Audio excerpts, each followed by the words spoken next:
আজকে আমরা এইখান থেকে তার জন্য প্রার্থনা করছি, তিনি যেন সেই পথে ক্রমাগতভাবে সাফল্যের সাথে এগিয়ে যেতে পারেন।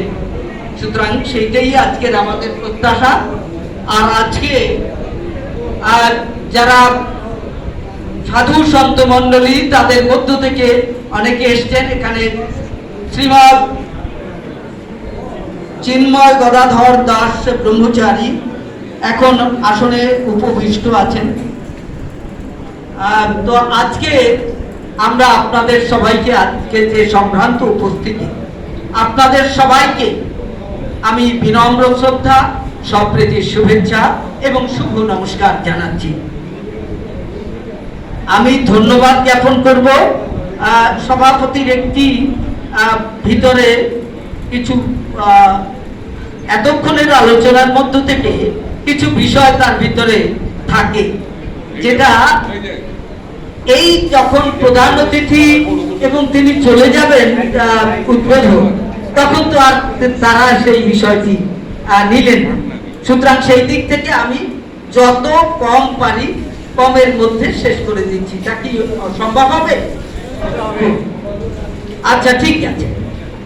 তো সেখানে আমি আপনাদের কাছে যা বলতে চেয়েছিলাম, জীবন যেখানে অজস্র যন্ত্রণা ভারাক্রান্ত, দুঃসময় যেখানে অপরিহার্য অন্তরায়, প্রতিবন্ধী ভাষা সেখানে প্রকাশের প্রতিযুদ্ধ ধারণায় আর্তনাদ করে।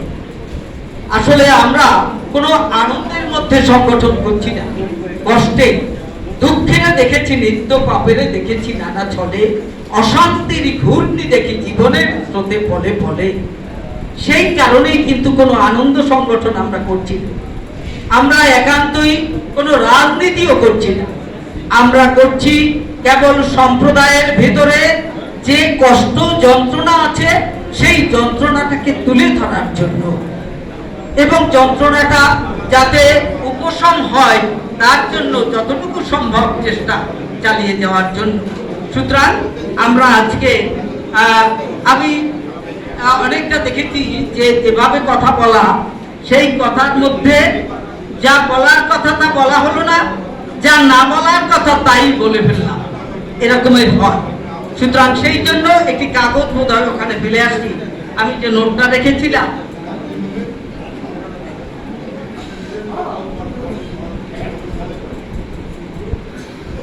ইউনিটি ইন ডাইভার্সিটি আপনারা বলেছেন, এই বিষয়টি সনাতন ধর্মকে যদি কেন্দ্রিক উপলব্ধি দিয়ে না বোঝানো, তাহলে আন্দোলন বা যা কিছু মানুষের জন্য যা বক্তব্য কোনোটাই সংহত হবে না। সেই জন্য সনাতন ধর্ম একদিন ঋদ্ধ হয়েছিল বৈচিত্র্যে, কিন্তু আজ বহু বৈচিত্র্যের ভারে সে কেবল ক্ষয়ে ক্ষয়ে নুয়ে নুয়ে যাচ্ছে, শতদা বহুদা বিভাজিত হয়ে কেবল দুর্বল হয়ে যাচ্ছে।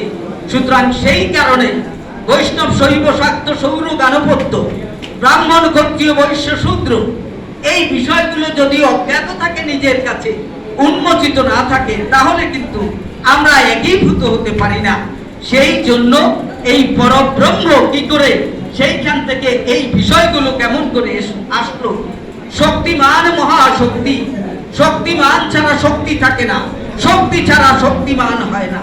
একের মধ্যে দুই, দুই মিলে এক, একের মধ্যে বহু, বহু মিলে এক। ইউনিটি ইন ডাইভার্সিটি সনাতন ধর্মের সেই একত্রের কথা, বহুত্বের মধ্যে একত্রের দর্শন। এটি চমৎকার। এই বিষয় যদি উপস্থাপিত না হয়, এই বিষয় যদি উন্মোচিত না হয়, তার ভেদ বিভেদগুলো থেকেই যায়। সুতরাং সেই জন্য এই বিষয়গুলো আজকে বলতে পারবো না, কিন্তু একটি পরিবারেই ব্রাহ্মণ ক্ষত্রিয় বৈশ্য শূদ্র থাকতে পারে, একটি মানুষের মধ্যে এই চারটি গুণ থাকতে পারে। সুতরাং এই জন্য শতকর্ণ ঋষি বলেছেন, আমার এক পুত্র যজন যাচন করে সে ব্রাহ্মণ, এক পুত্র সে যুদ্ধ কর্ম করে সে ক্ষত্রিয়, আর এক পুত্র সে ব্যবসা বাণিজ্য করে সে বৈশ্য, আর এক পুত্র সে সেবা কর্ম করে বা চাকরি করে সে শূদ্র। সুতরাং এই বিষয়গুলো আজকে, এই বিষয়টা যদি আমাদের একটু অধিগত থাকতো, এই বর্ণ বিভাজন যা কিছু আমাদের এই বিষয়গুলো খুব পরিস্ফুট হলে আমাদের আলোচনাগুলো অত্যন্ত সার্থক হতে পারত। যাই হোক, আমি আর এই কথাগুলো বলতে চাই না। তো এই কথাটা কেন বলতে চাই, শুধু এইটা কারণে না বোঝার জন্য। তো যাই হোক, সেইটা আমি আজকে আর ওগুলো বলতে যেহেতু পারছি না, সেই কারণে আপনাদের সবাইকে সর্বশেষ আমার হৃদয় বাগিচায় যে শুভেচ্ছার ফুলগুলো ফুটেছে তা চয়ন করে নিয়ে এসেছি, মালা গেঁথে দিতে পারলাম, পাপড়িগুলো ছড়িয়ে দিলাম আমার আপনাদের হৃদয় আঙিনা, যা অনাগত কাল ধরে শুভেচ্ছার গন্ধ ছড়ায়। এই বলে আবার সর্বেষাং মঙ্গলং ভুয়াদ সর্বে সুখিনো ভবন্তু সর্বে সন্তু নিরাময়া সর্বে ভদ্রাণি পশ্যন্তু মা কশ্চিৎ দুঃখ ভাগ ভবেৎ। ওম শান্তি, ওম শান্তি, ওম শান্তি।